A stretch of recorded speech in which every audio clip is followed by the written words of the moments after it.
Unconditional love. Was it real, or just a beautiful illusion we hold on to survive?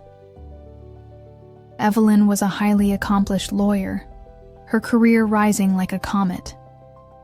She seized every opportunity, built an enviable life, and achieved everything she had once dreamed of. From the outside, she was perfect, successful, confident, admired. Yet, deep within, something felt incomplete, as if she were living a life scripted by someone else. She married Gabriel, a charismatic and ambitious architect. Their love seemed unbreakable, their wedding like a fairy tale.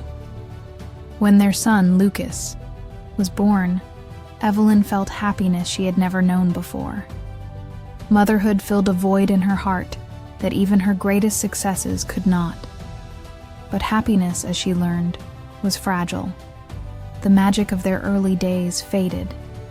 Gabriel became increasingly devoted to his work, his presence in their home growing fainter with time. The warmth between them turned to silence. Conversations became strained, and the connection they once cherished unraveled. Arguments, unspoken resentments, and sleepless nights followed. They fought for their marriage, for their family, but in the end they both knew. Sometimes love was not enough. Divorce was painful, but inevitable. Evelyn, now a single mother, had to rebuild her life. She poured herself into her work and devoted every free moment to Lucas. Love, she believed, was behind her, a beautiful but broken dream. Then she met someone unexpected. Adam was nothing like Gabriel. A humble teacher, he lacked the prestige and power of her ex-husband. But he had something else, a heart full of kindness. In his presence, Evelyn felt at peace. He didn't chase after success, didn't compete or demand. He simply existed, offering warmth she hadn't realized she needed. For the first time in years, she felt the walls around her heart begin to soften. Yet, scars from her past marriage made her hesitate. The idea of marriage, of surrendering herself, again terrified her, but Adam understood. He never pressured, never insisted. He simply stayed, patiently waiting for her to believe in love again. And eventually she did. Their honeymoon had barely ended when Adam told her the truth. He had a son, Nathan, a 13-year-old boy with severe autism. Evelyn's world tilted. She had no experience with autism, no idea what it meant to live with a child who saw the world differently. She wanted to be understanding, but she was afraid. Nathan was distant, lost in his own reality. His eyes rarely met hers. He found comfort in routine, in numbers, in the rhythm of things others never noticed. Adam never expected Evelyn to become his mother, only to accept him as part of their lives.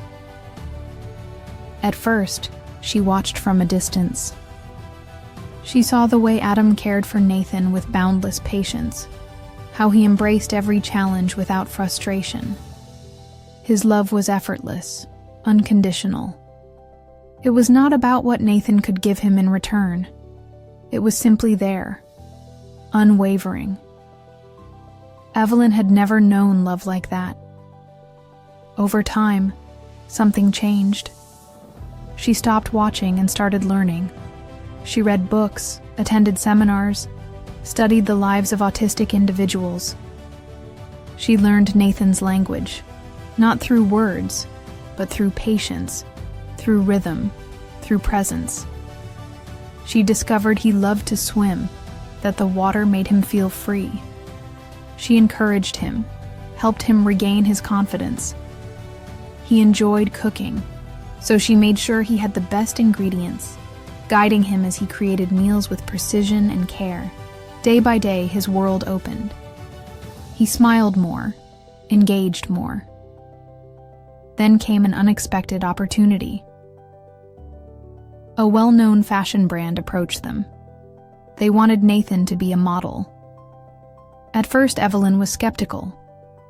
Would the world accept an autistic model? Would Nathan even want this? But when she saw the spark in his eyes, the quiet excitement he couldn't put into words, she knew this was his moment. Nathan became the world's first autistic model. The doors that had once seemed locked now opened. He thrived, working in a pizzeria, dancing with customers, embracing a world that had once felt distant. For the first time, he wasn't just existing, he was living. But life had one more test for them. At 20, Nathan was diagnosed with cancer. The world stopped. The hospital became their new home. Evelyn, who had once been terrified of stepping into his life, now refused to leave his side. Chemotherapy, radiation, surgeries. Nathan fought through it all, and so did she. She sat by his bed, holding his hand through sleepless nights, whispering stories, singing songs, reminding him that he was not alone. Through every battle, she gave him what Adam had once given her, unwavering love. And then, against all odds, Nathan won. At 22, he was declared cancer-free.